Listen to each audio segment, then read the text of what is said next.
I just want to go back to my room. Why? Well, I'm very confused. I just need some time to think things over. You've had your whole effing life to think things over. What's a few minutes gonna do you now? Please don't hurt me. I'm not gonna hurt you. Stay away from me, darling. Light of my life. I'm not gonna hurt you. You didn't let me finish my sentence. I said I'm not gonna hurt you. I'm just gonna bash your brains in. Gonna bash them right the F in. I think you know what that is. Yeah, I know. As I watched it just a few hours ago. Yeah, It's from actually. Go ahead. this is from a very iconic movie and a very iconic role for the main actor. Um, Here's Johnny. Yeah, that's from The Um, Shining, and that's how we kick off Halloween movie season here with the Average Joe's Movie Club cast. Welcome. I'm Justin. and I'm Joey. Yeah, I actually picked that before you had let me know earlier today that you had already seen it. I'm like, do I want to change it? No, I'm just gonna go with it. I really wanted to read that line. Hopefully, you snickering in the middle didn't pick up too much. Sorry, it was too good. You started reading it, and I figured you had because I knew you were picking it up on 4K, and then my roommate went and picked it up on 4K, and so Yeah, I'm not sure when I'm gonna watch it all the way through again. I just watched it a few months ago. But man, that's just one every time you go to. It just sucks you right in, and good stuff. Anyway, tonight on the Average Joe's Movie Club cast, our movie club pick is director Brian De Palma's The Untouchables from 1987 and the classic college football inspirational show Rudy, starring Sean Astin from 1993.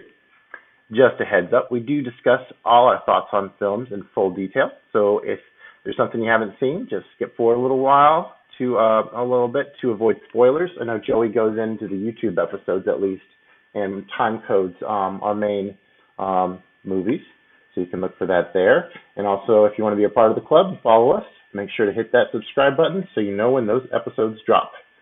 So, how's life, Joey? life has been pretty busy. Just a lot of stuff going on as usual. So, a lot of work, a lot of games. The usual. So, Did you have an update on? You said there might be some new kind of content coming to the channel soon in terms of you gaming with some folks. oh yes, yes, yes, yes.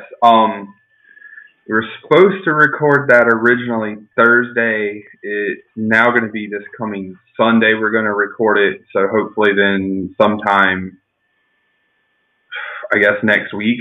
So today's the first. We're recording this, so maybe like around the 9th or the 10th, I'm guessing. But what it is anybody who's friends with me on Facebook has seen me sharing it. It's for the channel Toxic Story, which is one of my coworkers. He's been doing a lot of Let's Plays for games like Astral Chain and Borderlands 3, which are, of course, a couple of big titles that just came out. And there's going to be another gentleman who's one of his friends who has a channel as well. And I don't know the name of that currently, so I do apologize. But I think we're just going to be sitting around and gaming and talking about some different stuff. And I think the idea is we're going to share it between the three channels. So when I know some more about that, I'll let you guys know, or we'll post it up. And you'll see. There'll actually probably be a video. So you can see my wonderful mug. And see me suck at gaming as much as I do. I should be better, but you'll see me suck probably. Not sure what we're gonna play. We haven't fully figured that out yet. It might be Borderlands 3. It might be Gears 5.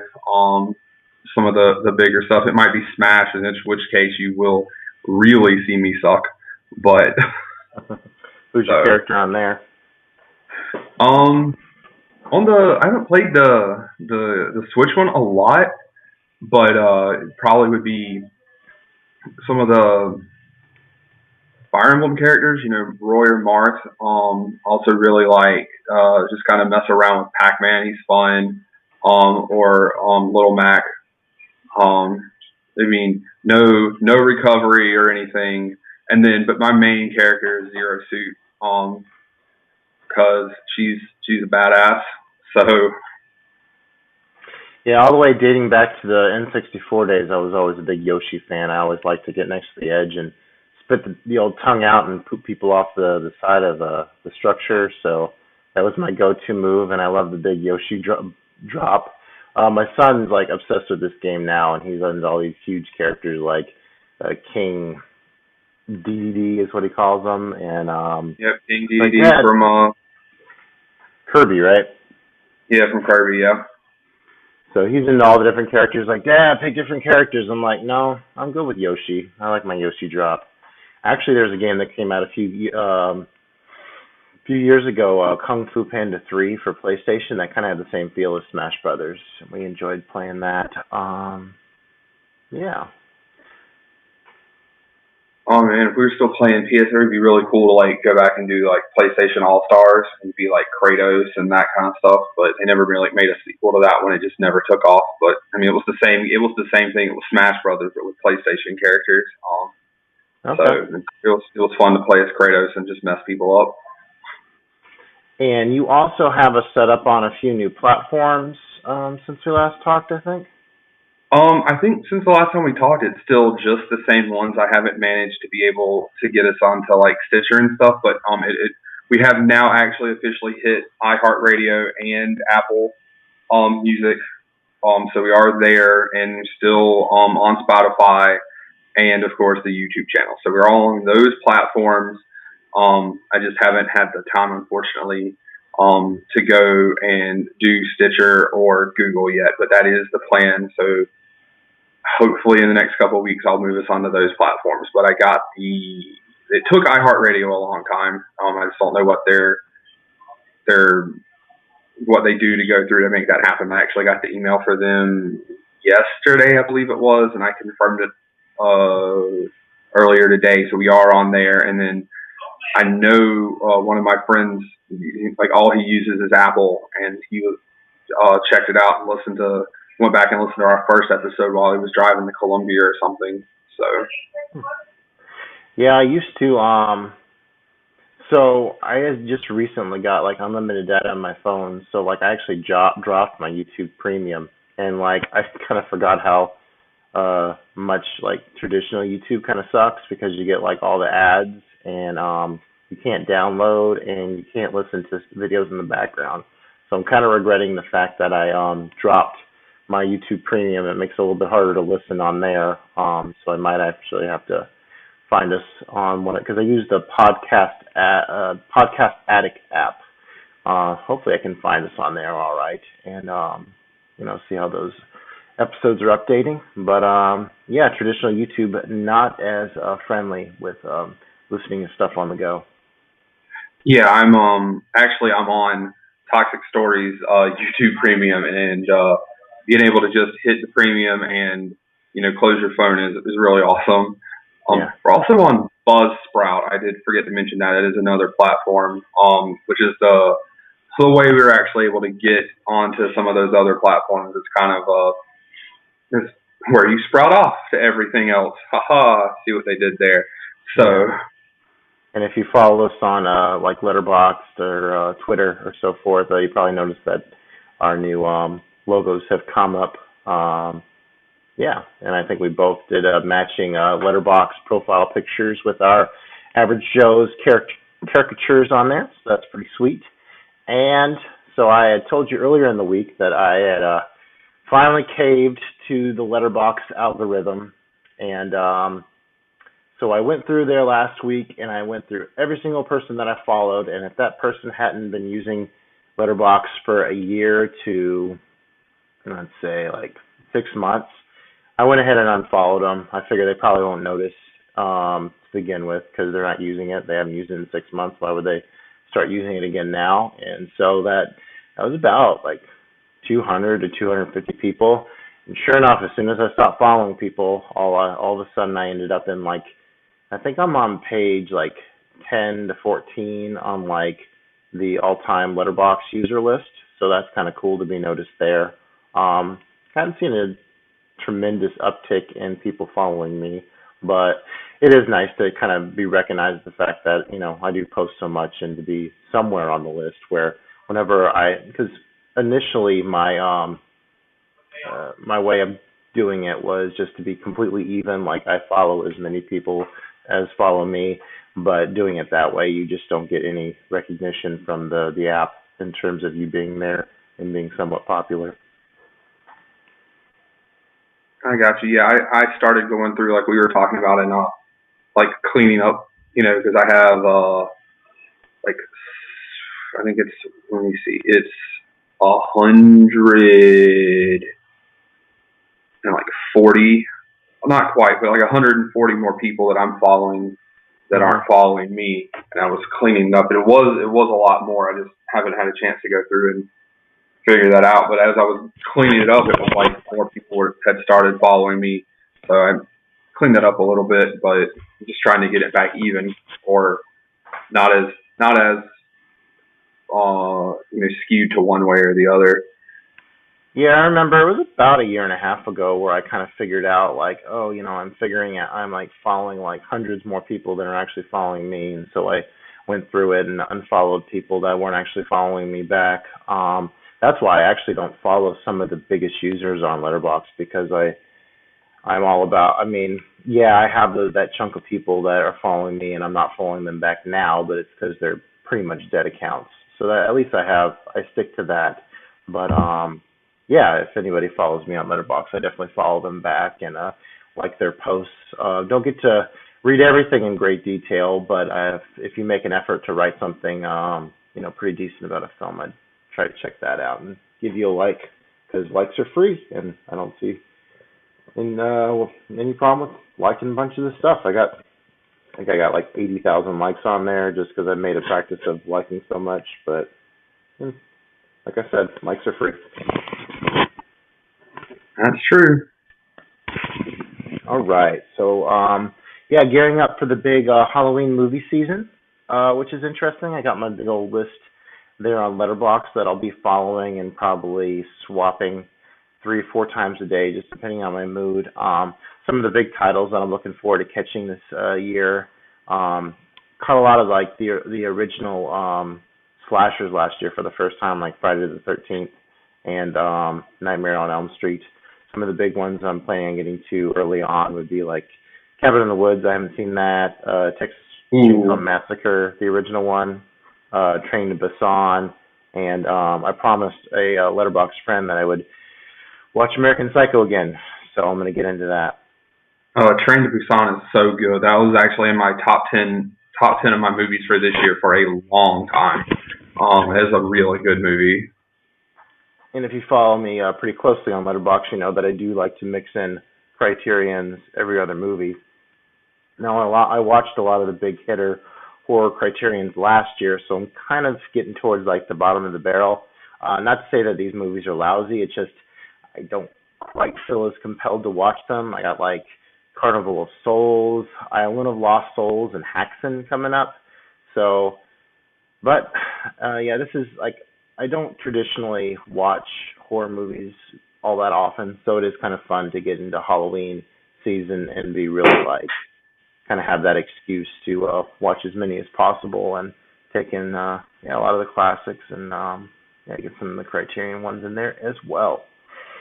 Um, yeah, I'm kind of a little let down this evening. My son lost his first fall ball game of the season. He had some close ones, but this tonight we got pretty wiped out. He made a actually his best hit of the season so far, and he made a pretty heads up play by catching the ball at third and throwing it to home plate and getting somebody out. So that was pretty sweet. But overall, the team was a little lousy tonight, so that was a bummer. And my Vikings blew the big one on primetime TV on Sunday, and it reminds me why I've shifted my focus in watching more movies and less football because there's less disappointment that way. I found. Hmm. Some good. I'm sorry. Who the Vikings lose to? It was a pretty low-scoring game affair against the Bears, but we couldn't do anything. We were just getting sacked and sacked, and it was awful.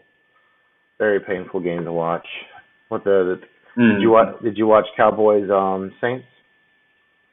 No, I was working Sunday, and then I did something.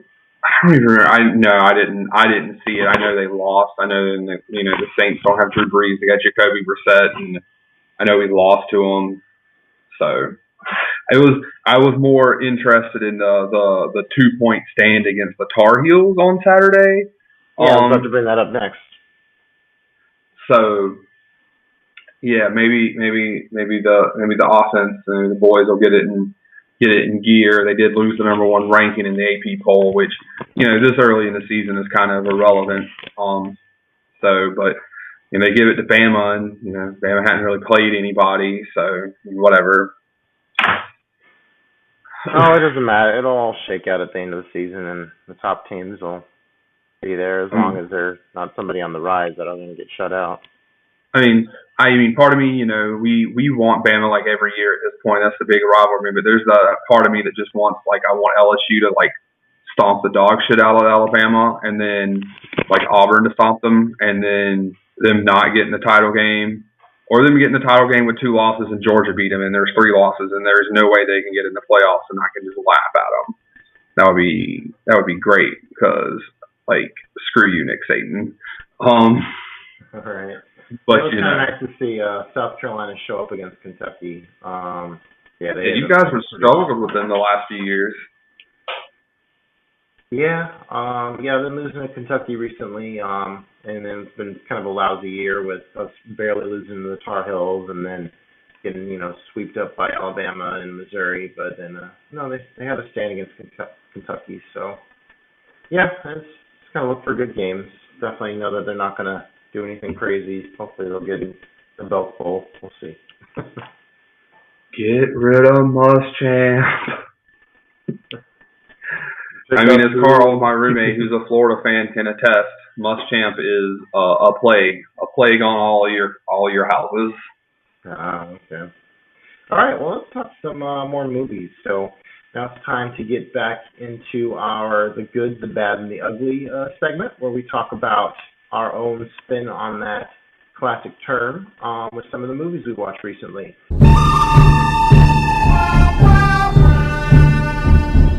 So I have the fun, the ugly, and the great. What do you want to hear about first? Let's go with the ugly. All right, so I popped up on the Criterion channel a couple nights ago, and I saw this film from Soderbergh called Schizopolis.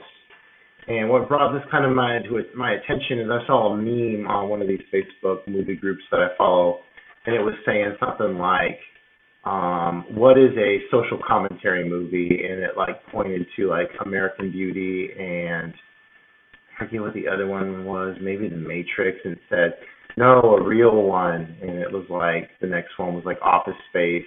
They're like, no, we mean a real one. And then like Schizopolis was like their like one they're pointing to, and I think they were like mocking Criterion fans. And so I was like, oh, so this is an interesting social commentary, so I will check it out. And oh my gosh, this movie was a complete mess.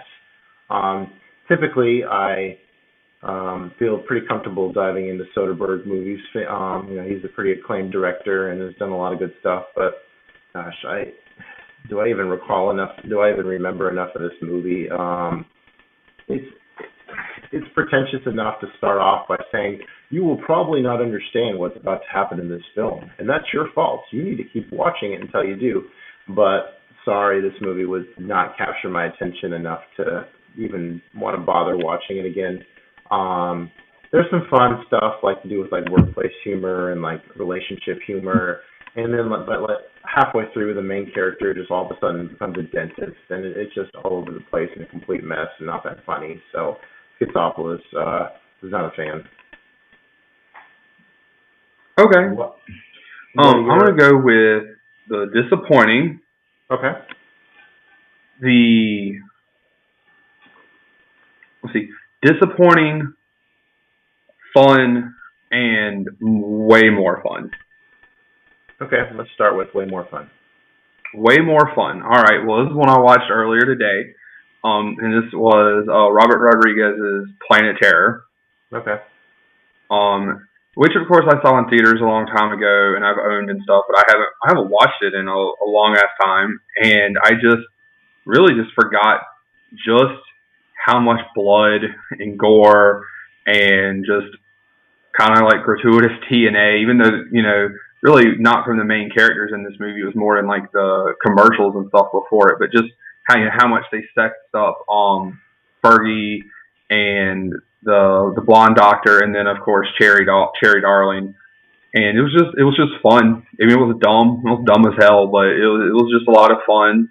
El Rey, I never miss shooting everything, and then they give Rose McGowan a freaking machine gun leg, and she just shoots grenades out the grenade launcher, machine gun bullets everywhere. They turn a helicopter vertical and chop zombies up with it. Bruce Willis being Bruce Willis, you got the guy from Lost in it. You got Quentin Tarantino trying to be rapey, but his balls are falling off. Like it's just dumb. It's dumb as hell, but it's fun as hell. So that was my way more fun. Oh, and Josh Brolin, like Thanos in the movie, back before he was Thanos. Machete was a trailer in that, right? Yes. So you had Machete, and then you had a werewolf woman from the SS, and in Canada you had Hobo with a shotgun, and it also became a movie. And there was another. You had the Thanksgiving trailer, which was the Eli Roth trailer, and then you had one that was a Rob Zombie trailer that had his wife in the trailer, and then the SS woman from the SS or the werewolf woman from the SS had Nick Cage in the trailer. So yeah, they went a little crazy with some of that, but yeah, Machete became a movie, and then of course Machete Kills. Machete Don't Text. But and then in Canada, like I said, they got Hobo with a Shotgun, which became a movie, which I never saw. I don't know if any of the other ones became movies. Yes, I saw Planet Terror the one time, but I've seen Death Proof several times. Yeah, I thought it was all right when I saw it. Probably better than I thought it was going to be. I don't know why I didn't go see that in the movie theater. I guess I was not really keyed into the fact that I was about seeing Tarantino movies in the theater back then, but people change and get savvier on these things. So, all right, so I have the fun and the great left. Go with fun. So I finally got a chance to see Crawl, which is this alligator hurricane surge movie. And I think for my Letterboxd review of it, I said they're in a crawl space most of the movie, and alligators crawl. You get it? This movie's a lot of fun. It's pretty bloody. It's kind of creepy watching the chick kind of crawling around this crawl space looking for her dad in the middle of this Cat 5 hurricane that she somehow drove down to her house in Florida to go check on him. Yeah, pretty bloody. Pretty. The CGI alligators were pretty legit. Like you can tell, like a lot of it was shot on like a green screen, and like the hurricane weather on the green screen outside didn't look as good, but I mean it got the point across. It was also funny. She is a Florida Gators swimmer, so a Gator swimmer swimming against Gators. You get it? And there's this one point where her leg gets like all tore up, but she somehow manages to like speed swim like across this whole area to get to a boat. And 2 seconds later, they're back in the house. So what was the point of that? It's all fun. It's a crazy little horror, crazy animal movie, and yeah, it was a good time. Let's. You said you have fun left, and what was the other one? Disappointing. I guess we'll go with the disappointing. All right, so that was Brawl in Cell Block 99. No. What? Yeah. Oh, so defend yourself. I know you're. Okay, so have you seen it, or you just know it from the video that you shared with me? Brawl and Cell Block 99. That was the Vince Vaughn movie that came out last year, right? I think it was in 2017, but yeah. So I came across this movie because of a video that you shared with me, Justin, about best action movies. It was actually a two-part video. I think it was Cineflix is the YouTube channel. Hmm. That yeah. So it was mentioned up there with the realism part of action flicks. So with stuff like The Night Comes With Us and The Raid, which we talked about, The Raid Redemption, earlier this year in one of our previous episodes, and then I have The Night Comes For Us as like my third highest, not highest rated, but my third favorite movie from this year. So I was very intrigued. So I went ahead and watched it. I did think Vince Vaughn at first was going to be an interesting choice. I was kind of confused, but that is a very large man. He's like 6'5" or 6'6", and you see a scene early in the movie where he destroys a Mitsubishi Eclipse with his bare hands. But he is very mechanical, and I think that was done on purpose. But it just felt really off.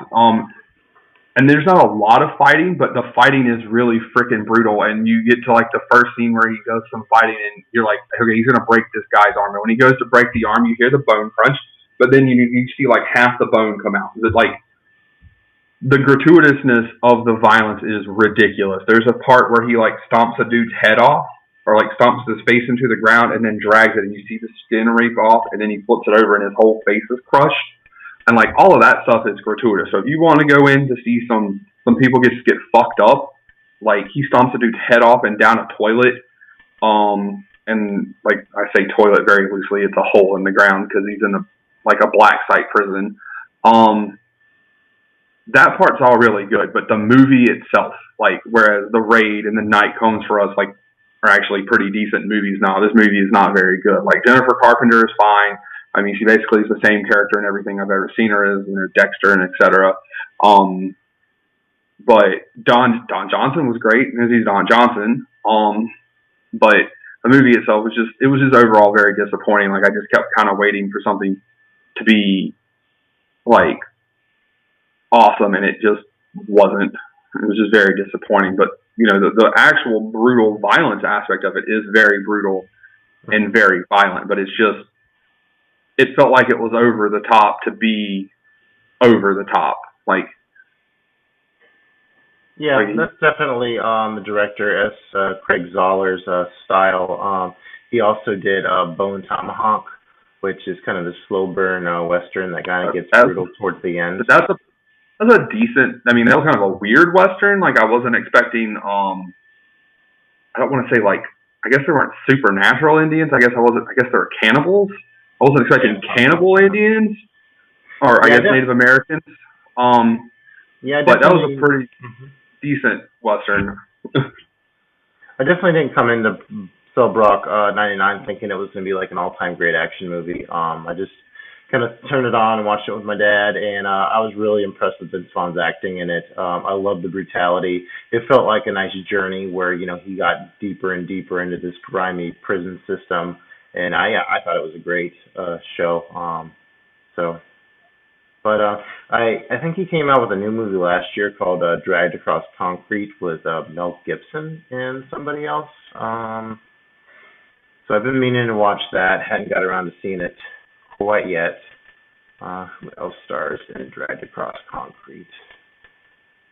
And yeah, his MO is like brutality. Oh, it's Vince Vaughn and Mel Gibson. So okay. See, I thought he was very like wooden, like his acting. And I understood it was intentional that he was kind of very stoic and kind of, I guess, supposed to be hardened kind of character. But it just didn't seem to work coming from Vince Vaughn to me. But I mean, he was very intimidating because he was so much larger than everybody, and that part worked. But it just. I don't know. It was just the whole movie. Like overall, it just was a little disappointing. I liked Mark Lucas. Mark Lucas was cool, which most people probably know as Agent Riley Finn from Buffy. That was cool. So, all right. So my great movie, I got a chance to see Parasite, which won the Palme d'Or at the Cannes Film Festival this year, and where do I start with Parasite? It was really great. It's my new second favorite film of the year. Under the Silver Lake is still number one, but this shot I was kind of torn whether it was going to be Midsummer or Parasite, and I went ahead with Parasite. It is for a Korean. Okay, so you guys know that typically, like with subtitle movies, okay, I'm setting myself up in a weird position here. So I don't mind subtitle movies, but generally I do feel like they're kind of a chore to get through at some points. But man, like the subtitles on Parasite were like no sweat. This movie just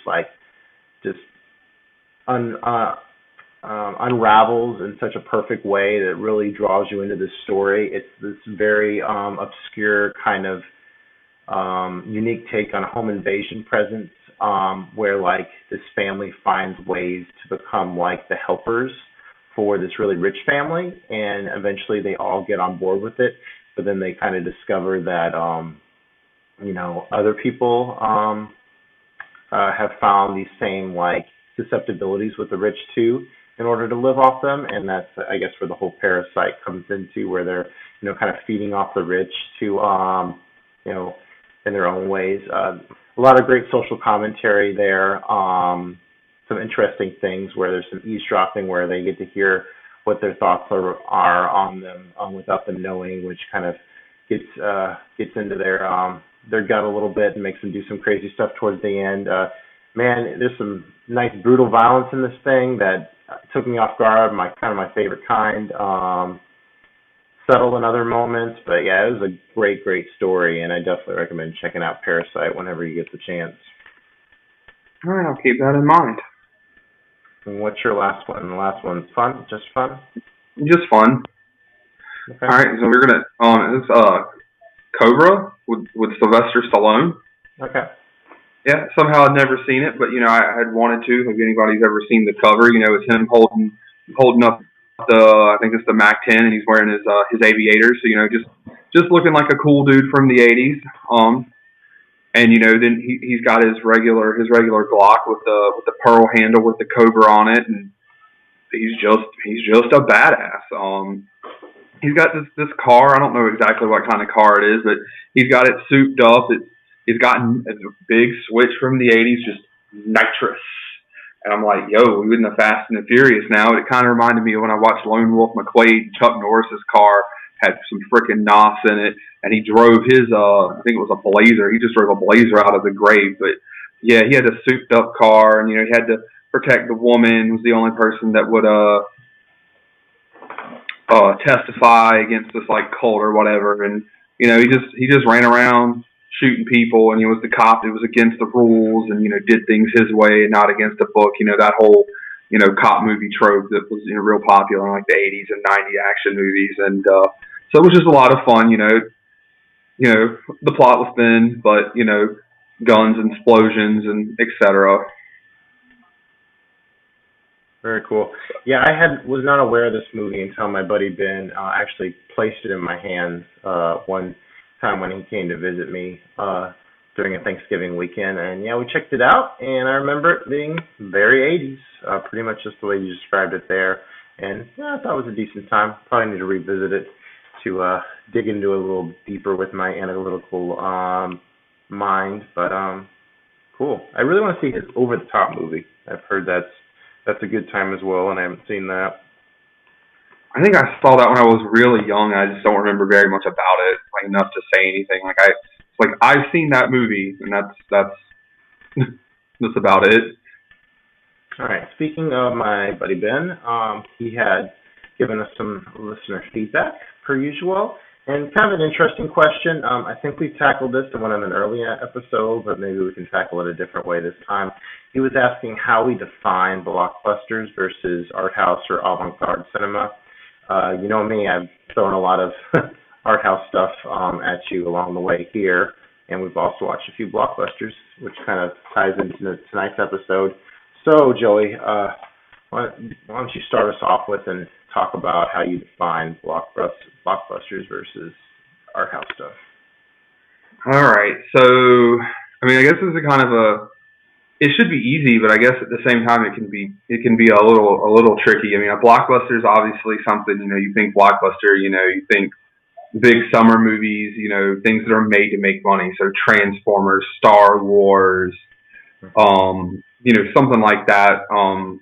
the Marvel movies, Endgame, anything like that. Those big, humongous movies with huge budgets that everyone's going to flock out to see. Avatar, Titanic, just humongous movies make huge money, have a huge budget, et cetera, et cetera. But you can probably get it. There are probably some art housey movies that have also become blockbusters along the way, just because they probably have kind of straddled that line, and I'm not really thinking of any. Um, maybe like Forrest Gump. I mean, that's kind of I won't say that's an art house movie, but it's probably kind of. I wonder if that actually fell into Oscar bait back in the day, because that's kind of a category in itself too. Is stuff that's kind of generated kind of out of a factory like a blockbuster, but geared toward like the more the awards crowd, critic crowd. Well, I mean, I think that's definitely more of something that happens now, where you get movies that are just made to win awards. But like that, if I'm not mistaken, that was the year. Wasn't that the year where it was Pulp, Shawshank, and Forrest Gump in one year? Yep. So it was that was kind of a crazy year. Like I'm not about to try to say that Pulp Fiction is an art house movie by any means. No, but definitely more auteur director than art house. Although those are synonymous in many ways. Plus, you hear the term indie get thrown out a lot, which just basically means a low-budget independent movie. But a lot of art house stuff is that too. So there's a lot of cross there too. And I mean, let's see. I think the first artistic movie I think I recall seeing, I think we had this conversation already, was like Fight Club with its big twist. And there's a lot of artistic elements to that too. But that could also be seen as like an underperforming kind of movie that was supposed to be kind of a blockbuster. I mean, I'm pretty sure that is a blockbuster movie. That was a big movie from what I recall.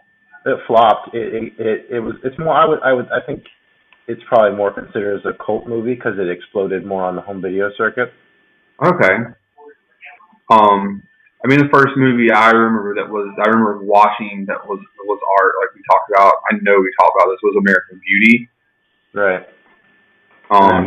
That falls kind of in line with the what you were saying earlier with like Forrest Gump and like more the award winner. I think a lot of art house cinema these days actually kind of flies even further under like the mainstream, to where it's not even noticed by like the Academy. Like last year there was a First Reform with Ethan Hawke, which was written by the same guy as like Taxi Driver, and I guess I would definitely consider that an art house flick, and it totally flew under the Oscars radar. So you definitely have either end of that. I mean, I guess last year, like Bohemian Rhapsody was definitely a blockbuster, and that kind of fell in that groove of like Oscar stuff. But then you have like you're like Fast and the Furious, and that's definitely like blockbuster, and that might get like nominated for Razzies. And then you got your extreme art house stuff that'll maybe that'll get picked up by Criterion in a few years, or get noticed by like 824. And so yeah, it's kind of hard. It's not easy to necessarily put these things in definite grooves. I think there's definitely different levels of it. I guess I wanted to throw out there the fact that a lot of times art house movies will challenge you, where a blockbuster is meant to kind of please you. Like I've kind of come to terms with some of these art house movies that it's like they're out to make you upset with them and give you that kind of emotional feel, but in a negative way. And in times, like I enjoy that, and at times I'm like, oh, why am I watching this? I hate these people so much, but they're doing a good job of making me hate them. So in a way, that's some artistry. So that are some other distinctions that come to mind. Any final thoughts on this topic? I mean, I would almost like to say that, like, if you go on our letterbox or go back through and look on the YouTube channel or whichever way you're listening to us now, and you look at the movies that are Justin's movies that I've been picking, or Justin's challenges to me, almost all of those are more closely art house movies, and the movies that I picked that Justin's picking from and the movies I've been challenging to are almost all closely to resemble blockbusters, even almost assuredly, even if they are from big name directors either way, because he's got one on there like right now from Ridley Scott. He's done some some blockbusters, but maybe that's more just because it's his intro movie. But I've got Spielberg and Clint Eastwood and different stuff like that. Although I do have Mulholland Drive, and I guess that's probably more of a like an art tour or an art house movie. But Definitely. I'm running stuff from Coppola and just these humongous directors that I just never have seen, and so it's just much more blockbustery, and I think it just does a testament more to our style. I'm picking like culty comedies. When I did things in the nature of Fanboys and that kind of stuff. Yeah. And I guess a lot of my interest in art house cinema comes from the fact that I didn't watch a lot of it growing up, and it wasn't until like a few years ago where I kind of discovered this stuff, and I'm kind of first taking it in. So now I want to take in as much of it as I can. So maybe I felt like I've kind of been raised on blockbusters, and now it's kind of time to venture out. But definitely want to get back to the blockbusters at some points along the way. So. All with good variety, I suppose. But yeah, that's a great point. Like, let's see some of my challenges. Like, you didn't care for Blue Velvet, which is definitely more arty, or like Dogville, definitely artsy there. And so you threw the Raid Redemption at me, definitely more of a foreign but blockbuster action there. So yeah, I think it's nice to have variety. And then you threw Ran at Me, which. I mean, that's definitely like an art house movie, but it's an epic. It's like an epic war movie, so that's like definitely in my wheelhouse. And that was like we talked about last episode. It was just gorgeous. We can talk about that for another like 7 episodes. Yeah, it's a great one. All right, well, see, we're about 40 some minutes into the episode. I guess we'll get to our movie club pick. And this week we are talking about The Untouchables, which is a smoke 'em if you got 'em. which is a 1987 American gangster film directed by Brian De Palma. Talking about auteur directors, written by David Mamet, which I actually saw his first directorial debut a few days ago. That was House of Games, which that's another story for another day. All right, based on the book of the same name from 1957, the film stars the Boy Scout himself, or the Postman himself, or the Waterworld guy himself, Kevin Costner, Andy Garcia, Robert De Niro, and Sean Connery, and follows Costner's character, Elliot Ness, as he forms the Untouchables, a team to bring down the infamous gangster Al Capone, played by De Niro, to justice during the Prohibition era Chicago. Kind of funny. I actually watched a really old movie about this same time period called Public Enemy just a few weeks ago. So, all right. So, Joey, how did The Untouchables come onto your movie club list? It's a gangster movie. That's how it came onto my list. Okay. I think we've talked about how much both of us and those like gangster movies. It's one I had never seen. I had heard it was really good. You look at all those names you just listed off, and I had never seen it, and I knew if we put it on here, it wouldn't fall through the cracks as it had kept doing. So I knew I would get to watch it. Yeah, definitely. All right, so I remember watching this back in high school, I think, kind of the early days of DVD. I remember picking this up from like FYE. I thought it had a pretty cool cover there with Robert De Niro as Al Capone. And I remember at the time watching it and being like, wow, this is really, really Hollywood. And I'm not really sure if I really truly understood what that meant back in high school, but I do remember having that feeling about it. But this time I must say that I did like it significantly more, especially towards the end. And I especially like the fact that I've seen a lot more of Brian De Palma in the last 2 years, and I was picking up on some of his stylistic characteristics, especially some of the ones that I really enjoy, and how he kind of spiced up the story. But De Palma has a cheese factor to him, and I know whenever I write up my Letterboxd review on this, I'll say that this is his Prohibition-era gangster film soaked in blood and cheese. So just to run off a few of my outlier thoughts real quick before I give you a chance to give your first impressions. So yeah, I found this to be there's so many this Hollywood camp factor going on here, and I know De Palma does this in other films, but it really felt like kind of dialed up to 11. But at the same time, he does offer up this really gritty, brutal violence to kind of contrast that. So it's kind of this interesting mix of very kind of like I said, cheesy but bloody, and it's an interesting combination, and it kind of works pretty well with this story in terms of like Kevin Costner being like this Boy Scout, like I don't care if I believe in drinking or not. Prohibition is the lay of the land, the law of the land, and when it's when the law's in my hands, we're gonna go against the bootleggers. And but then you have Capone smashing guys' heads in at a table and like causing blood to like fly across and hit other people in the face and then spew all over the table, and you're like, yeah, that's pretty badass. So there's this interesting contrast going there for sure. But Joey, what say you on your early impressions of Untouchables? I recall you saying you really enjoyed it. Oh yeah, no, this movie was fantastic.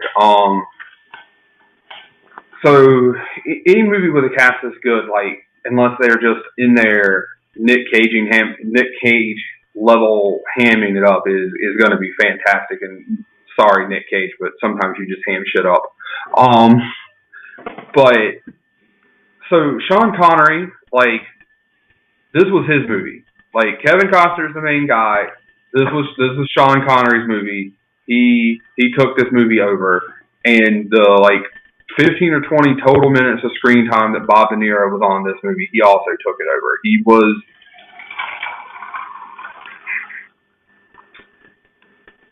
every time he was on screen, it was crazy. You could just see like him using. So he's a gangster guy. We know he's a gangster guy, and even though this was before Goodfellas and different stuff, you could see he's a gangster guy. Him playing Al Capone, I can't think of a role that is more fitting for someone. It's like he's Al Capone. Like that's just boom. That's right. And every scene where he's talking to the press and the media, it just made me think of like just using the media to his benefit. It made me think of that scene from the end of the Boondock Saints, where Yakavetta is talking in the courtroom, and they're like, he's Hoffa, he's gonna walk. He's so charismatic, and that's what that kind of reminded me of. He was basically everyone knew he was a bad guy, everyone knew he was a gangster, but he had everyone on his side. Before he saw at the end where he fought everybody. But the other thing, my very, very early, immediate reaction to this movie was that we watched this movie a few weeks ago or a couple months ago by a different name. The name of that movie was Gangster Squad. Interesting. Yeah, a little bit in terms of just being LA compared to Chicago. Yeah, I can see where you're getting at there. In terms of like the corrupt cops, yeah. Yeah, well, got to go in and take down the big gangster. Cops go in, they form a team, a crack team. They got the crack shot. It's a bunch of misfits, but I was just like, yep, this all seems really, really familiar. So that's cool. I kind of disagree with you. I think this is definitely Costner's show through and through. With him being the main character there, and then all of a sudden you got Sean Connery there, and it was definitely. Go ahead. It's definitely Costner's show, but like it's definitely Costner as the main character. But there was a reason Connery won Best Supporting Actor. Like he stole the show. He was Sean Connery. Like he just I don't know. He just shined really bright. Like all. Like Sean Connery, Kevin Costner, and Bob De Niro, his very limited screen time, just all of them, it shined. Like the acting was so bright, it was crazy good. I had no idea that he won an Oscar for this. At first, I wanted to say his only Oscar, for my understanding. Okay. At first, I wanted to say he kind of like stuck out. He felt out of place, but then I was watching it back through, and I would say he's just definitely kind of hamming it up in what he's doing with his various. He's supposed to be Irish, right? I think. And he's like he definitely brings it like where Costner's kind of the Boy Scout character, definitely wants to play by the rules. Connery is more of like do whatever it takes to get the job done, and he kind of brings a lot of the cussing into it. So they're at first this movie doesn't feel like it's rated R, but then like Connery starts dropping some f bombs. You're like, oh okay, yeah, this is definitely rated R, and then De Palma starts spraying blood everywhere. Oh yeah, this is definitely rated R. Um, did you notice did you think his ethnic slurs were a little forced, or did you just buy that character 100%? I mean, it for the time period, like it would made a lot of sense. Where he just starts calling everybody, what was it, Digos? I think was the WAP. one he used. I Yeah, remember I think WAP a lot. I mean, not. I mean, I definitely agree that in the historical context, those would definitely be um, terms that would be used. It's just, you just, I don't know. They just kind of felt like they were dropped out of nowhere just to kind of make it a little more edgy sounding. Is kind of what I was just getting at with it. I mean I didn't pick it up that it was just dropped in there to seem more edgy. I mean, maybe it was, but it just, he was an old man, and this was, in the 30s, so he would have grown up in the 1800s, and, it was Irish to Italian. Like, definitely feel like they would have been, calling people by those ethnic slurs. Like, the one I remember is when he was chasing the man out with the knife, and he was like, get out of here, you Digo, and then, the other guy, the man in the white hat, just murders him with a Tommy gun. Was the big one I remembered him saying. So. And I guess it's probably good to get to the premise of the movie, the fact that it's called The Untouchables, because he does put together this team of like pure cops essentially that are out to take down Capone, who has pretty much corrupted the entire police force. I mean, you have the interesting scene where Connery's friend is like, "Hey, please get out of Dodge, or else you're gonna get killed by these gangsters because they have the ends with us and they have the protection." And so they have pretty easy theme there, but I don't think it's meant to be very complicated. One interesting thing that came up a few times was I think early on Costner's like, "It's good to be married, huh?" And then like he says it again later, and I just kind of thought that was just a cheesy throwaway line that kind of was recurring. I also thought his wife was kind of not there wasn't much to her. I think every time she came up, it was just kind of this cheesy family factor stuff that came in on the side. Yeah, she was kind of a useless character. Like she was even in the credits was just Ness's wife, not even Mrs. Ness, just Ness's wife. She didn't have a name. So, which if we want to like parallel it back to a movie that obviously, like we were talking, I brought up Gangster Squad, which clearly was inspired by this movie. At least Josh Brolin, I think it was Josh Brolin's wife, at least, was like helped pick out the team and yeah, she was hey, great keep him in check. Yeah, she actually did shit. So the next thing I wanted to hit was so did you see that so Ennio Morricone did the score for this, who is well known for our Good, the Bad, and the Ugly and those westerns and stuff. Okay.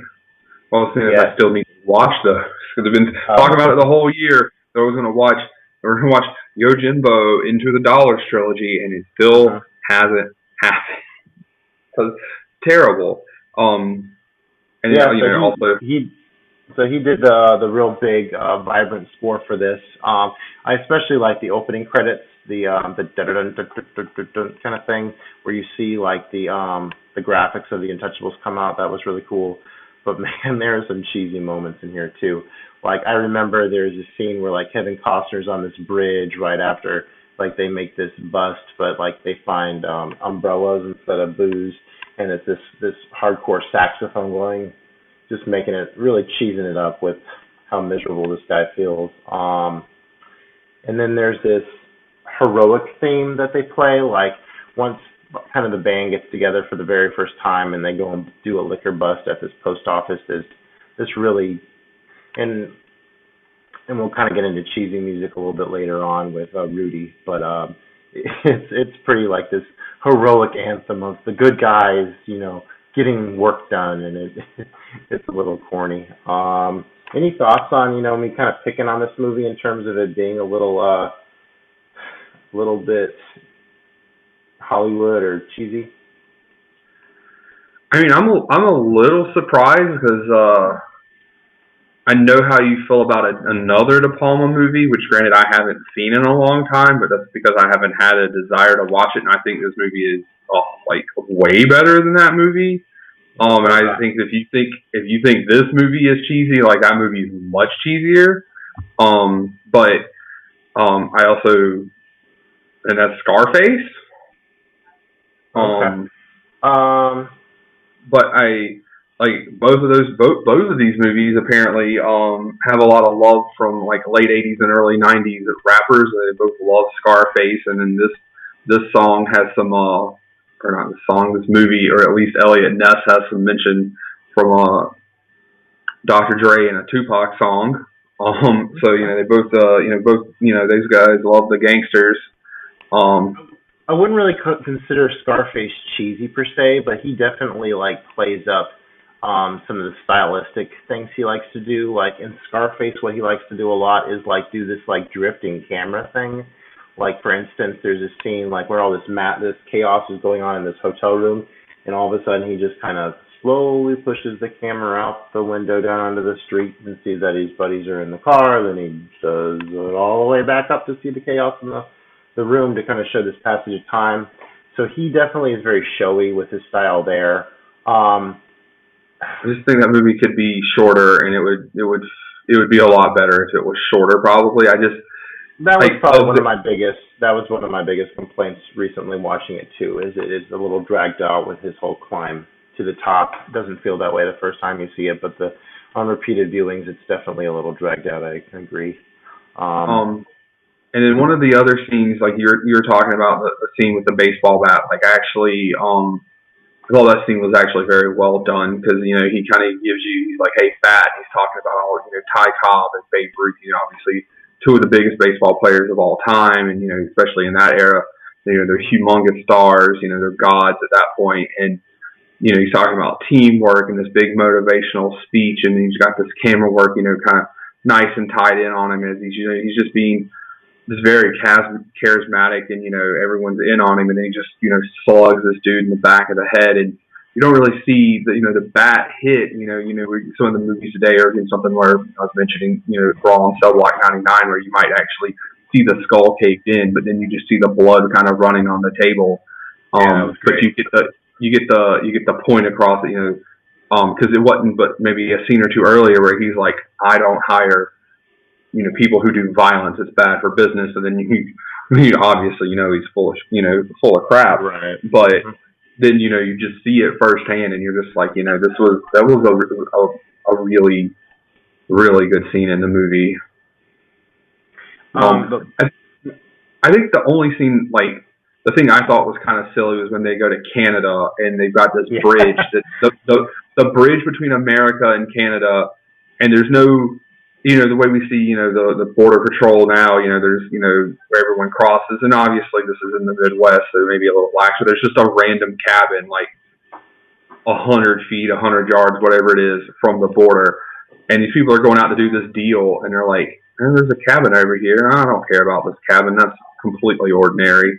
It was funny, I was just about to mention, the last little Hollywood campy factor that I was going to bring up is definitely the peak of this is the Canadian Mountie scene. Just them like going all Kevin Costner Western all of a sudden in this movie. This is like the main scene I remember from the first time I watched this. And it's really, really cheesy with them riding their horses into battle, and all of a sudden the Mounties come out, and it's really kind of cheesy. But one cool part of it is how like Connery shows that edge with forcing that guy to cave in and tell him what's up after they blow the guy's head off that was already dead. So that was showing, the lengths he would go in order to, really do whatever it took to take down the bootleggers. Yeah, that was pretty slick. I really wanted to get into how much I noticed these really extreme camera angles.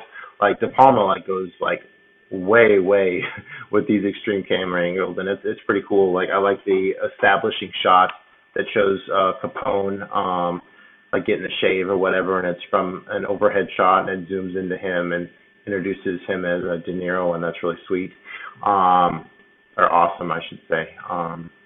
And then later on, especially in the courtroom scene, there's these shots where I guess De Palma must have had the camera on the floor, and he's shooting straight up Costner's nose almost, and you're like, whoa, that's quite the angle, but it's almost just to kind of show off how awesome this building looks. What's all that? You hearing all that rustling around? Sorry, that was me going to a different site real quick to look for something. Okay, no worries.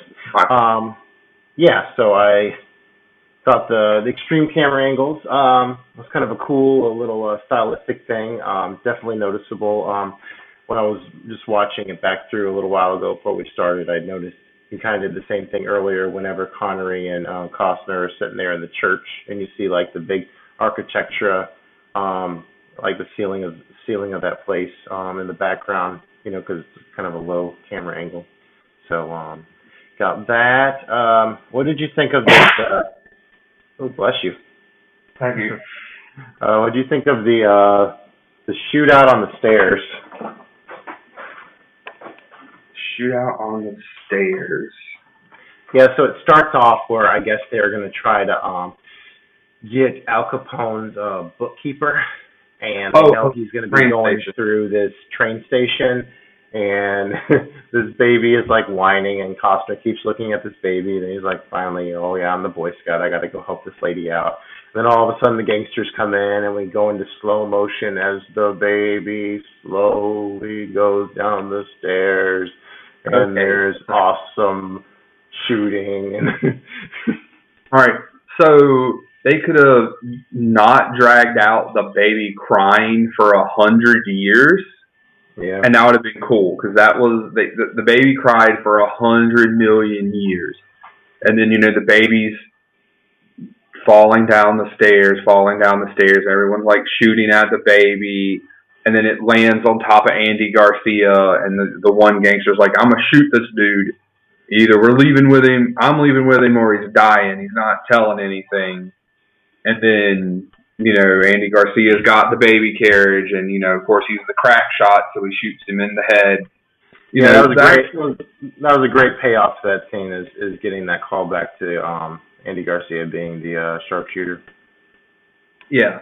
I mean, that was cool, but the baby crying, I was literally just what the hell? And I mean, I knew that soon as he went down there, that meant that all hell was about to break loose. But it was just that was I wanted something else that was the build, or they could have cut. That was one that they could have cut in half. It would have only saved a minute or two, but that just felt like it was for.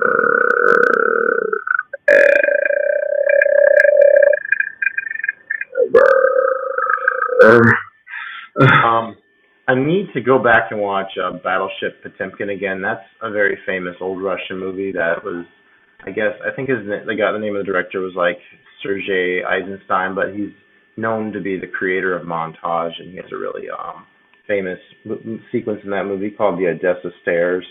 And I need to go back and probably compare these two sequences and see if De Palma was doing a callback to that, because I have a feeling that probably is the case. But I need to do some research on that before I can confirm. Yeah, that's on one of my lists to watch, actually, is Battleship Potemkin, my big around the world list. Sweet. Okay, so yeah, I got all my campy stuff out of the way. Let's talk about the really awesome parts about this movie that made me rate it a 4. So the girl blowing up at the very beginning, that was pretty awesome. Oh yeah, that was awesome. It was also like, she goes to pick up the bag, and I'm like, they're not going to kill this little girl. And oh, yeah, they sure enough bombed that little girl. Hmm.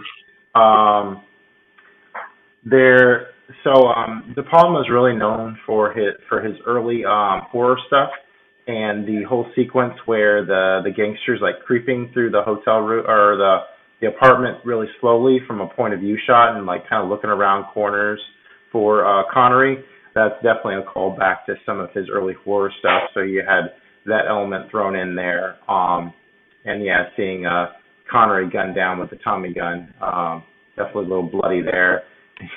And he's definitely die hard. He's crawling all around that apartment, bloody as hell, but he's still going. And so I saw this part twice, where like he's grabbing at this little key that's on a chain. Did you ever really get what was going on with this trinket of his?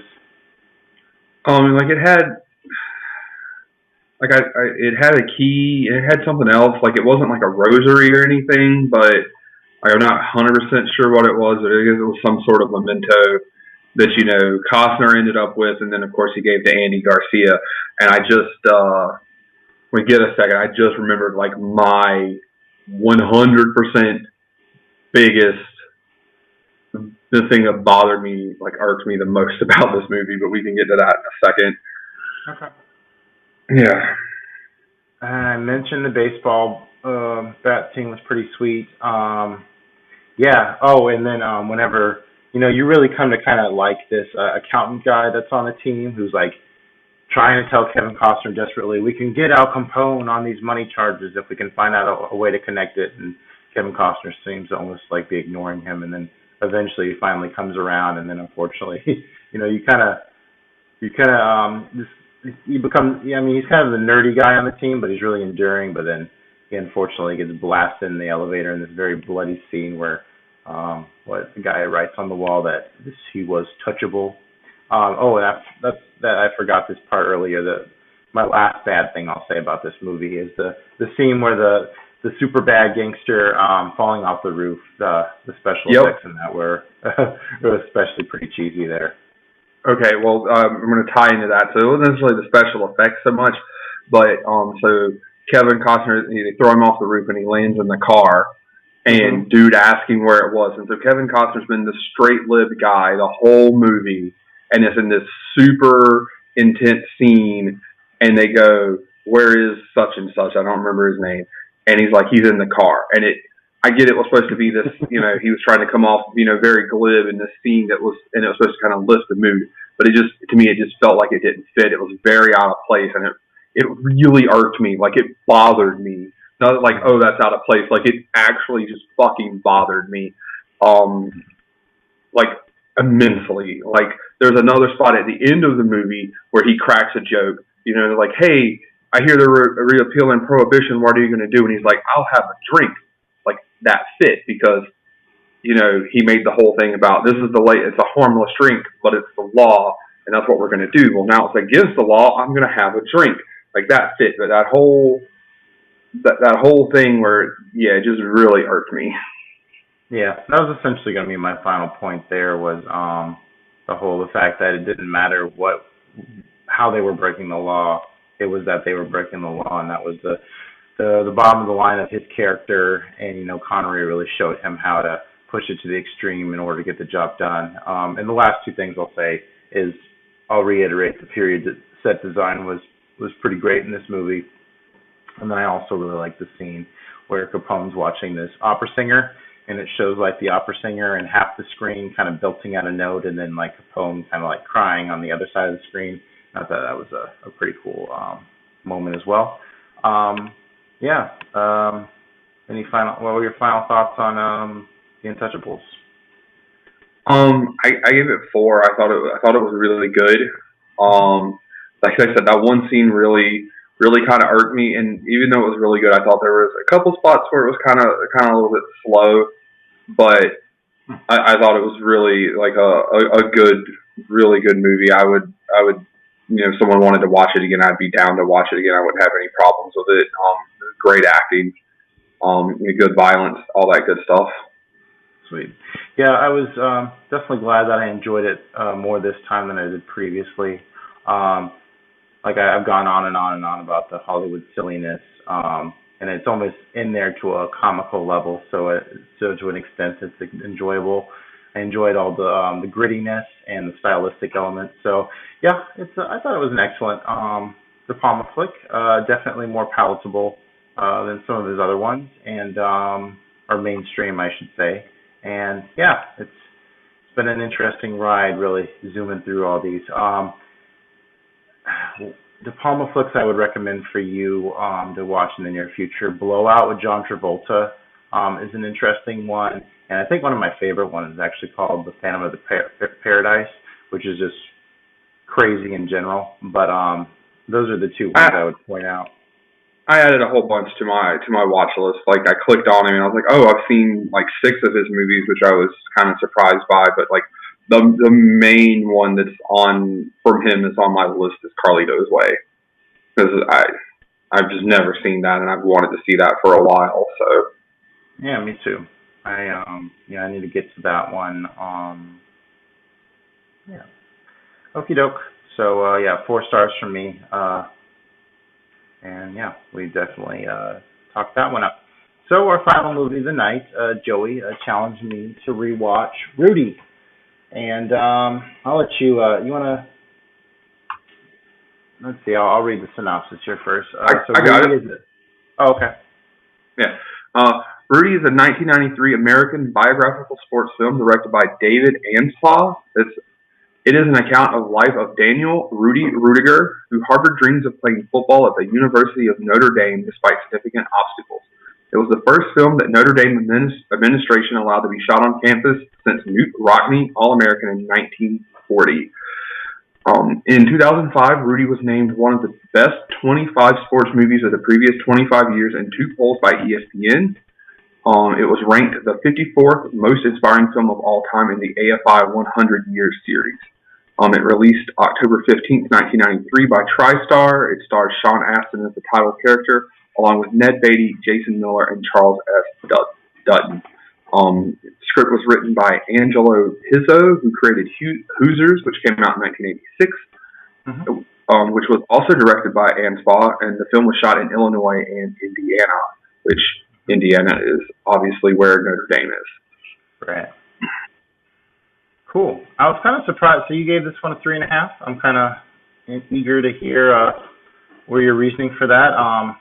Okay, go ahead. Part of that is unfortunately, like I got a phone call in the middle of the movie. I had to pause the movie to like go pick up my roommate, and then like I had people messaging me, and so just it kind of goes like right in the middle. It got lamb chopped. Like a lot of stuff happened, and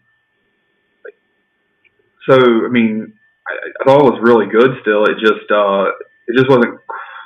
I think maybe I just missed some stuff somewhere with a bunch of other stuff happening, like going on, and I didn't get a chance today to like kind of go back and like cover over that stuff. And then, like I said in my review, there was there just wasn't as much football as I was expecting, I guess. Because in the cover, he's football players on the front. It's about playing at Notre Dame, and I knew that he wasn't going to get to play until the very end of the movie. Like, I knew the general premise, but I didn't know everything quite that it was going to entail. Oh yeah, so, definitely a huge lead up to that. Now I had seen this kind of like chunks of it. I remember when it like first hit like home video and came on TV some, so I watched small chunks of it then. I don't think I watched it all the way through until high school. But the only real part I remembered about this movie was him up on like the whatever he gets up on a stool and like recites that famous speech. So that was definitely like my one lasting memory of this, beyond the fact that just the basic Rudy story in general.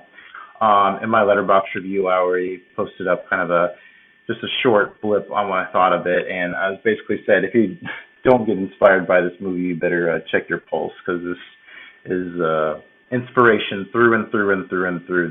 The ultimate underdog story. Even the Catholic priest at his high school saying, "Rudy, you're not going to amount to nothing, so you don't need to go see Notre Dame right now." Really typified. Oh yeah, what a douche canoe. Canoe. It really typified, middle of America, steel workers. These guys. They grow up in the town. They go to work in the steel mill, and that's where they die. But Rudy, he had big dreams of going to play for Notre Dame. I mean, he even has a girl, that he could easily settle down with, and they could get into a house or whatever. But he's like, no, and that was bringing me one of my later points, the fact that but he's in the steel mill for like 4 years before he ever goes off to junior college to try to get into Notre Dame. And I can't imagine like working that long before going back to college. And man, this movie, I mean, it beats him down every single step of the way, and he is just fighting it tooth and nail, and it's so inspirational. And it's almost to the point where at the end, like during all the football stuff, like you're almost like, oh gosh, how much more can we take of this guy, getting raw deals every step of the way? But then that football element comes in and really it amps back up my excitement for this character once again, and ended on a really great note. I guess one of the big things I wanted to talk about was Jerry Goldsmith's score. Just based on it, it's a great score, but it is so repetitive. It's like going through this whole movie of keep hearing this tune over and over and over, and it sounds great throughout, but definitely by the end of it, you're like, oh, I do not want to hear that anymore. I'll let you jump back in just so I can gain my footing back on what I wanted to talk about with this one. All right, yeah. So like you were saying, everyone just beats down on him. You got the kind of the big iconic quote, I think, from the end or near the end is, "Look at you, you're 5 feet nothing, and you weigh 100 and nothing, and with hardly a speck of athletic ability."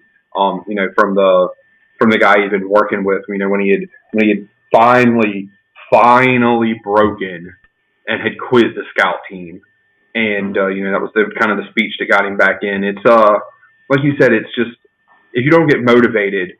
The thing that got me was, when he stood up on that chair and he recited the speech that he had recited when he was a kid, and that was really cool. You saw just how much he loved Notre Dame and how much people in that area, back then loved Notre Dame. Now Notre Dame's big again, but like we were talking about, you have 100 ways to watch football now. You can watch any team that you want. It's not just Notre Dame up in the North Midwest, Oklahoma, and then Texas, and USC out west, and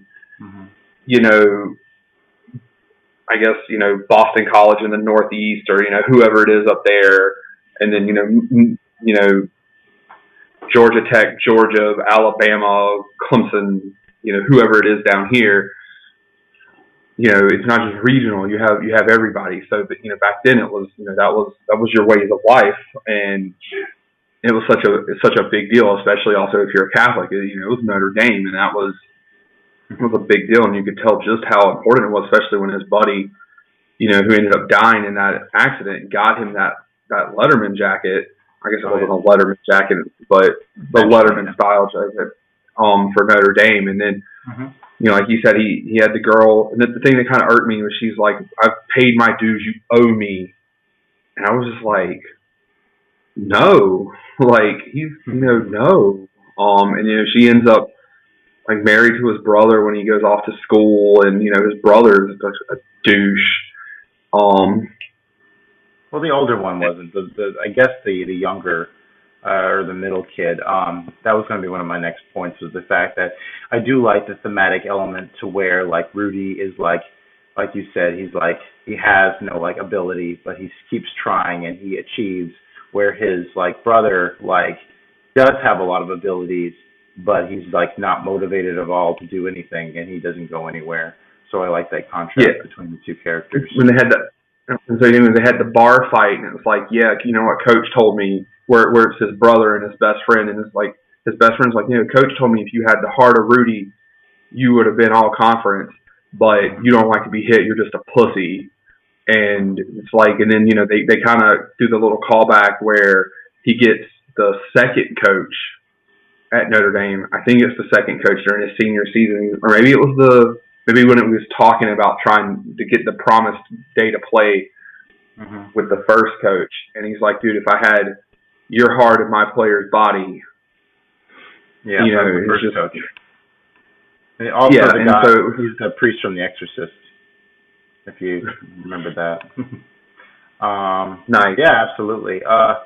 Yeah, one of the little subplots there that I really enjoyed was how like Rudy, like he would go out on the football field and give it like 110% because he had to. He'd get the shit totally knocked out of him by these huge hog molly guys.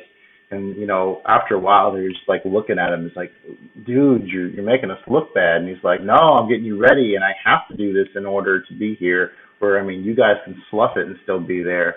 And so I've known people throughout my life where they have that driven motivation to where they're 110% all the time, and they're like, oh man, this guy's making me look bad, but you kind of admire him for really pushing the envelope there and making the people around him better, which is definitely what Rudy was all about.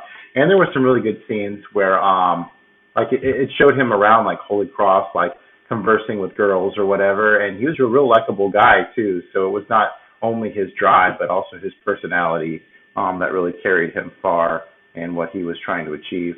And just go ahead. When did he have all the time? He was working the grounds crew. He was going to school. He was on the when he switched. There was one point in time where it was like, where does he have the time to do all this? Because he was working the grounds crew. He was going to school. He was trying to get Vince Vaughn laid. Not Vince Vaughn. John Favreau. Excuse me. He was trying to be on the booster squad so he could paint the helmet. Like, it was just like, this dude is like drinking Red Bull before Red Bull existed. I think we made the joke that his blood is Red Bull. Yeah, like nonstop. Absolutely, yeah. And there's a couple elements that kind of get thrown by the wayside. Like he has this kind of relationship that kind of starts up with this Notre Dame girl that's like in charge of the booster club or whatever, and that kind of goes nowhere. I think that kind of caps off with her. Like he's finally on the football team. He's like, hey, look at it, I made it or whatever. So yeah, some of the romantic stuff kind of gets thrown by the wayside. But I mean, guys are here to see an inspirational sports movie, so I didn't dock it too much for not following through with every plot thread. Yeah, have you ever seen Swingers before? Swingers? No, I haven't seen Swingers. That's like Jon Favreau and Vince Vaughn's breakout movie together, and I'm wondering if they might have met on the set of this before filming that a few years later. So definitely the Swingers connection going on here. I guess this is based on. So I definitely know this is based on a true story, but I did like some like the realistic plot beats.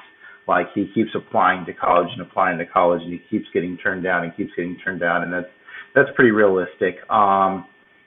Speaking of like how he has the energy to do this, I'm like, wonder where is he sleeping before he gets the key to sleep in the equipment room.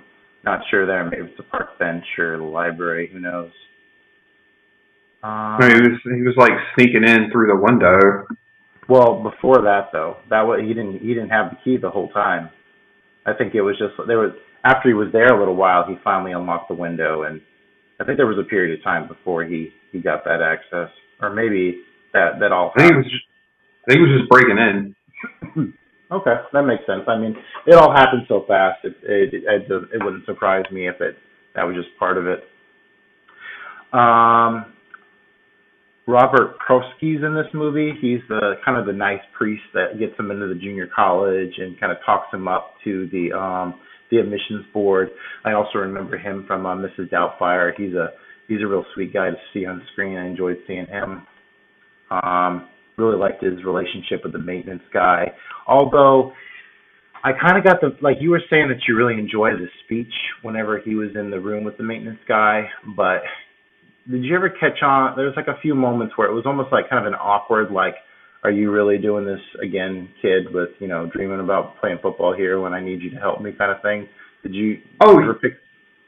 Yeah, for sure. But then, like, when he's looking around at first, but then when he starts going into the speech, you see him give it that kind of smile, and, he just knows that this is the kid dreaming big. But, like, just, I like some certain callbacks.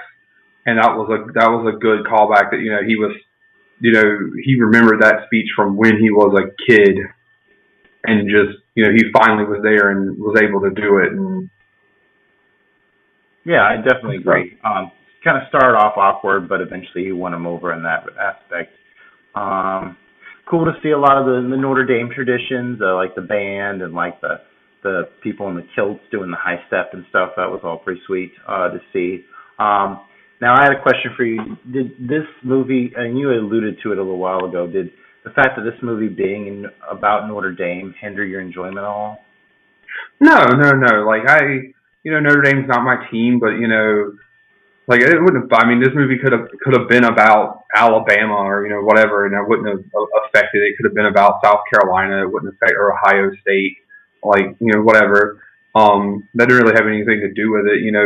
When it comes like I love college football, so like even the teams that I detest, and you know like I don't just hate Notre Dame because they're a blue blood team, whatever. That doesn't really have anything to do with it. It's just, I hate that they're Notre Dame and they get their ranking. They don't play in a conference and they're just ranked because they're Notre fucking Dame, and it's like. But this we're gonna go to it this season. They're pretty decent. Put up a good game against Georgia, so whatever. But Yeah. They just have clout from 40 years ago, 30 years Yeah, ago. absolutely. And that's my main beef with them now is the fact that I think they should join like the ACC and be a part of a conference. I mean, they don't have to because they have this big TV contract with NBC, but at the same time, like you'll be sitting there and maybe like Georgia, Alabama will be on CBS Game of the Week, and like maybe Florida State, Clemson will be over on ESPN, and then you go over to NBC and it's like, in today's feature game we have the Notre Dame Fighting Irish against New Mexico. And you're like, well, this is your game of the week, and it's like nothing. And I don't know, that just bugs me that like no matter who they're playing, they're on this like grand stage, and it goes right back to that history of everybody in that area of the country. If you're a Catholic, especially, we're in Notre Dame football.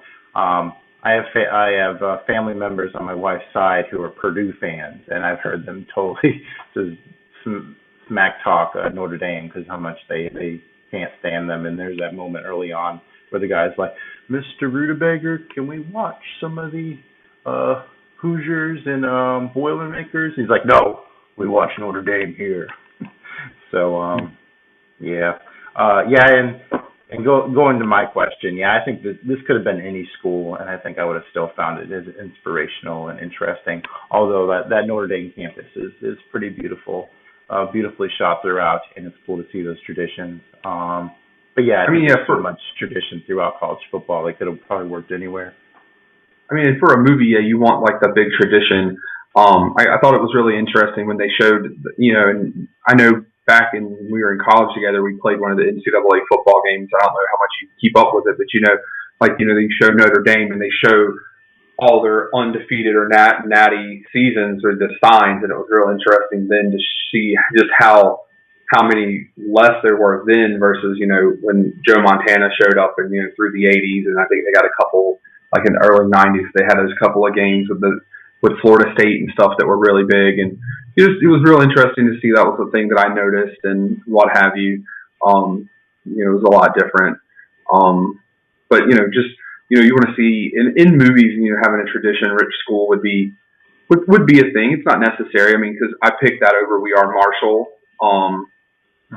Just no particular reason. Just actually, I think I rolled a dice or flipped a coin actually because that was the two I picked between. So.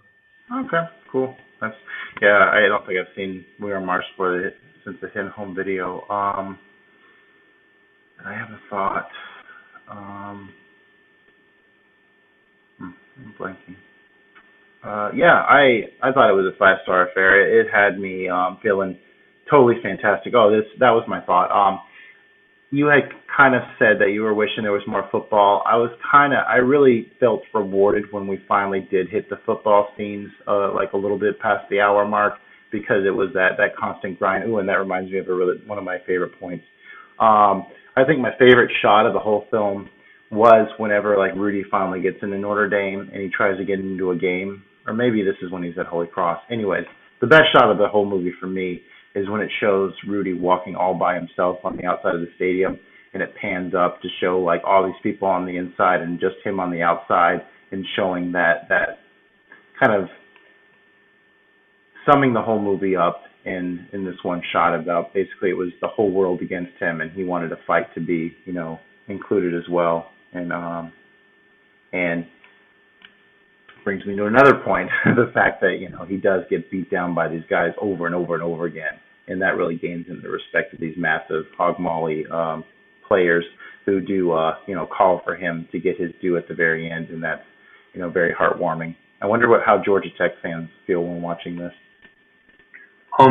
Well, see, like that's a really good scene, and the guy's like, "You're a captain, act like it. You're all American." He's like, "I am acting like a captain," and I thought that was really good. But it's like, he had, and granted, he had the deal with the previous coach, but like, where was that when they're playing Air Force in the first game, or Holy Cross, or whatever deep football championship subdivision, as it's called now, team that, they would have probably played in game 2, or, whoever it was that they were playing, a cupcake, as it were, that, they could have been like, hey, I'm going to give up my spot here, which, would have been less meaningful and, the less of the feels for the movie of it per se, because as much as it was a build-up and a great payoff as it was, that is one of the things I had a little bit of an issue with, it felt like, okay, I get it.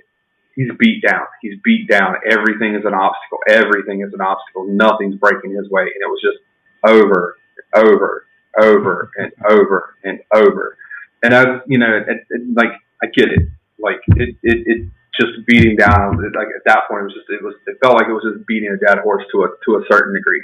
But I want to say one of the things that, it was really interesting to see. There's the one scene where he's walking through all the guys and they're in their shoulder pads and he's just in his jacket. He's so much smaller than him. And I was like, oh, he's a hobbit.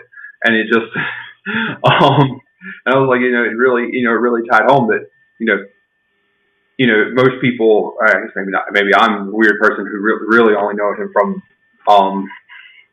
being Samwise and then, about being on Stranger Things. But, I equate it that way, and there's probably a lot of other people who equate him. Oh, he was small and Rudy, and then he was small and the Lord of the Rings trilogy, but it was just kind of a weird parallel. So don't forget him from the Goonies as well. He's the main. Well, yes, yeah, he was in the Goonies, but I was pretty young. I didn't know that until I was doing some research. I was like, oh yeah, he was in that. Yeah, I've seen that a couple times in the last couple of years. Yeah, and it's kind of neat to this. I guess this takes place in the 70s, right? So it's kind of neat to see kind of the old school look of like the 70s football going on, because it's definitely evolved and gotten more flashy these days to where it used to be down in the dirt, grass stain. Definitely had more of that field gritty football. Yeah, I did like that they were like, screw taking the knee. We're going to run this play and get in, and then the play that they ran was a halfback pass, which, was like a big, which now is still kind of a razzle-dazzle play, but, especially then that was the razzle-dazzle play, and then, he gets in, and, we're like, oh, he got one play, one sack. It's like, man, you played him the whole season. What would have happened? Mm-hmm. Yeah. One person on my letterbox commented that Rudy was offside. I don't know. The score was 24-3. Like, what does it matter? Yeah, with the clock ticking down for sure. And we don't get to see much from that. Yeah, he definitely had the agreement with the previous coach who he got in good with, but that was almost kind of another realistic thing. The fact that you do like get favor with a certain person and they end up leaving, and then what are you left with? And you don't really get to see much of the character of the new coach, which is kind of pretty atypical football coach as well. And my final thoughts there. Another thing, so I don't remember how much you remember of Varsity Blues, but so near the end of, or maybe not the end, but there's a scene in Varsity Blues where the black running back's like, John Voight's character never lets me score. I'm the workhorse. I get all the yards, but I only have like 2 touchdowns because I broke them off. But he lets the white boy, we get in close, and he scores home. So, they audible to play Mox, is Vanderbeek's character audibles to play. And, it was a little bit different situation, but, basically the quarterback's like, screw it, I'm going to audible to play to do this for such and such character. And it's kind of reminded me of that a little bit, and I don't necessarily know if they took inspiration from a movie that was, about 5 years, 6 years previous, but, it seems like it could have been like, hey, they were like, screw the coach, we're going to do what we want. And you're like, screw the coach, we're going to do what we want. So it was a little, parallel in my head there. So. Okay. Cool. Yeah, I definitely, glad you had me watch this again. Yeah, I had a smile pretty much the entire time watching this. It made me feel pretty good. So yeah, Rudy's a 5-star affair for me, just based on how good it makes me feel, not necessarily consistency with some of the story elements that it does drop along the way. Well, I'm very glad you enjoyed it, good sir. All right, so the next challenge movie, so we're coming up into the Halloween season, so I thought, yeah, I definitely want to come up with something a little kind of with some horror elements to it. Now, this is a movie I fell in love with a long, long time ago. Haven't seen it in a long time, but I would like to revisit and hopefully show for you for the first time, unless you just haven't marked it on Letterboxd. I want to watch The Cube from 1997. It's a sci-fi horror, low-budget film. Yeah, no, I don't. If I've seen it, I don't remember seeing it. I don't even think I remember that by name. So you said it was called The Cube? Yeah, Cube from 1997, low-budget sci-fi horror. Yeah, I've had some pretty interesting experiences watching this through the years. I remember watching it with a group of guys in college and them all having all different reactions to it. Was looking at it a little bit on Letterboxd recently, and a lot of people were smashing it. So it'll be interesting to see if I think it still holds up, and hopefully you enjoy it. Acting's not great, but I think it's the premise that really sells this one. So our challenge movie for next time, Cube from 1997. Check it out if you want to be a part of the club. And what is our big movie, our big feature movie from my list next week, Mr. Porter? All right, so to continue with the Halloween horror theme, so I was looking through trying to figure some stuff out, and I had the one I thought I was going to pick, and then I saw that we had one of the horror masters himself on here. I think it's one of his lesser known movies, but it's going to be In the Mouth of Madness from 1994 by Mr. John Carpenter. Yeah, I've wanted to watch that for a long time, and actually been putting it off just because of those lists now. So it's time. Sam Elliott from Jurassic Park, I think, stars in it. Sam Neill. Sam Neill. Not Sam Elliott. Not the cowboy with the giant mustache that's in a bunch of things, including The Ranch. But Sam Neill. Yeah, Sam Neill, who is in Jurassic Park. You are correct. All right. Thanks so much to everyone that's following the show, and make sure to join the club and subscribe, and send us an email. Send us some questions. We'd love to hear from you. And how can they do that, Joy? At theaveragemoviejoesclubcast@gmail.com. That's it. All right. It was a blast talking with you tonight, and let's wrap it up. Have a movie watching, everybody. Goals. Good night, everybody. Thank you so much. Viking, stop sucking. Talk to you later. Bye.